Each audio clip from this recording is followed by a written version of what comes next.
दोस्तों एक दिन ऐसे ही मैं एक बंदे से बात कर रहा था जिसने यूएसए में अपना जॉब कंप्लीट करके वो इंडिया लौटा था। और जब मैं उसके साथ बातें कर रहा था, आधे आधा पौन पौन घंटा मैं उसके साथ बात कर रहा था, तब मुझे कुछ चीज़ें पता चली, जो चीज़ें मैंने बहुत ज़्यादा महसूस की। और ये चीज़ें आप लोग भी महसूस करोगे जब आप जॉब के लिए जाओगे इंडिया में स्पेशली। तो अब्रॉड में जॉब और इंडिया में जॉब दोनों में क्या डिफरेंस होता है, और जो लोग अब्रॉड जाने की थोड़ी सी भी सोच रहे हैं उनके लिए आज का वीडियो बहुत ज़्यादा इंपॉर्टेंट होने वाला है। तो इस वीडियो को मैं स्टार्ट करूँ उससे पहले चैनल को अगर आपने अभी तक सब्सक्राइब नहीं किया है तो प्लीज़ यूट्यूब चैनल को सब्सक्राइब कर देना, क्योंकि यहाँ पे हम बात करते हैं आपके करियर के रिलेटेड बहुत अच्छी अच्छी बातों की।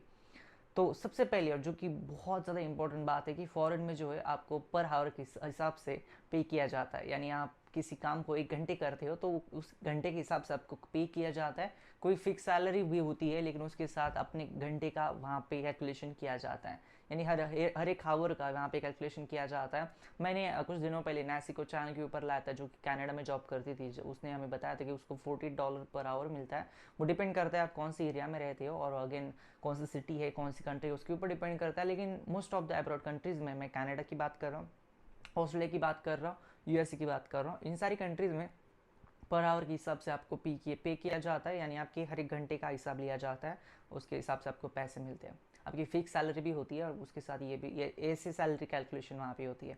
इसलिए क्या होता है ना कि इंडिया के ओरिजिन के जितने सारे बच्चे जाते हैं वो बहुत मालामाल होकर आते हैं, क्योंकि उन बच्चों को भी आदत होती है बहुत ज़्यादा काम करने की। मैं ऐसा नहीं कह रहा हूँ कि इंडिया में काम बहुत ज़्यादा होता है, लेकिन हाँ, एक बात तो ज़रूर है कि इंडिया में जो वर्क कल्चर है, या फिर इंडिया में जो कि वर्क कल्चर हो, बहुत ज़्यादा काम करा लेते हैं कंपनीज वाले लोग, बहुत ज़्यादा काम आपको दिया जाता है। फॉरेन में नॉर्मली ये सारी चीज़ें नहीं होती। नंबर टू थिंग जो कि टाइम के बारे में बात करना चाहता हूँ, इंडिया में अगर आप काम करते तो बहुत ज़्यादा पॉसिबिलिटी है कि आपकी वर्क जो आपका वर्क आवर कंपनी ने सेट कर दिया है ऑलरेडी, जाके 9 घंटे 10 घंटे 8 घंटे कितने भी आपकी शिफ्ट होती है, उतने घंटे शिफ्ट करने के बाद भी आपको शायद काम आ सकता है इंडिया में। लेकिन फॉरेन में ऐसा नहीं होता। जब फॉरेन में आपकी शिफ्ट का टाइमिंग ख़त्म हो जाता है तो उसके बाद आपको उसके पैसे दिए जाते हैं। और दूसरी चीज़ ये भी होती है कि नॉर्मली लोग काम भी नहीं करते। इंडिया के जो बंदे जाते हैं बहुत ज़्यादा काम करते हैं वहाँ पर जाकर। लेकिन वहाँ पे ओरिजिन की अगर मैं बात करूँ तो ओरिजिनल लोग जो है अपनी शिफ्ट खत्म होने के बाद डू नॉट डिस्टर्ब मोड के ऊपर फ़ोन रख देते हैं और किसी से बात नहीं करते। यानी जॉब के रिलेटेड अपना जो वर्क लाइफ है उसको बहुत ज़्यादा अच्छी तरीके से बैलेंस करके रखते हैं। इंडिया में थोड़ी सी चीज़ें बहुत ज़्यादा आप महसूस करोगे जो आप जॉब्स के लिए चले जाओगे, स्पेशली कोरोना के कारण करंट, तो ये चीज़ें बहुत ज़्यादा आप महसूस करोगे। नंबर थ्री थिंग जो कि सैलरी के बारे में है कि ऑफकोर्स इंडिया में जो है salary as compare to foreign companies कम दी जाती है। और दूसरी बात कि इंडिया में जितने सारे काम आते हैं, या फिर इंडिया में जितने सारे प्रोजेक्ट्स होते हैं, जितने सारे काम होते हैं, वो फॉरेन की कंपनीज क्यों देती है? एक बात समझो पहले कि वो इसलिए देती है क्योंकि इंडिया के लोग बहुत ज़्यादा काम करते हैं कम पैसों में।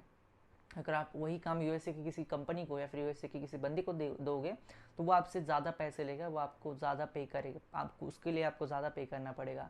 उसको एक जन के आप जितना पे करोगे अब्रॉड में, स्पेशली यूएसए के अगर मैं बात करूँ, तो उसमें इंडिया के लगभग 7 से 8 लोग आ जाते हैं उतने पैसों में। यानी इतने कम पैसों में लोग काम करने के लिए यहाँ पे रेडी होते हैं।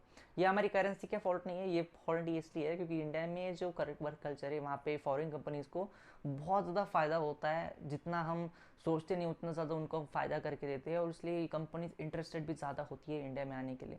मैं ऐसा नहीं कह रहा हूँ कि ये बुरी बात है, लेकिन हाँ, ये डिफरेंस तो बिल्कुल है। क्योंकि मुझे ऐसा लगता है कि होना चाहिए थोड़ा सा वर्क कल्चर भी होना चाहिए हर एक कंट्री में। और जो हम यूएसए की हमेशा बात करते हैं यूएसए ऐसा यूएसए वैसा, वो इसलिए है क्योंकि वहाँ पे वर्क कल्चर है, वहाँ पे लाइफ स्टाइल अच्छी है, और लोग डिफरेंस बहुत अच्छा कर पाते हैं अपनी वर्क लाइफ को और अपनी पर्सनल लाइफ को। तो ये था आज का वीडियो जहाँ पे मैं बात करने वाला था आपको यूएसए के बारे में, स्पेशली अब्रॉड में अगर आप जॉब करना चाहते हो उसमें और इंडिया में क्या फ़र्क है। वीडियो कमेंट करो, उससे पहले चैनल को सब्सक्राइब कर देना, इस वीडियो को लाइक कर देना, और इस वीडियो में कोई चीज़ कमेंट कर देना। धन्यवाद दोस्तों ये वीडियो देखने के लिए।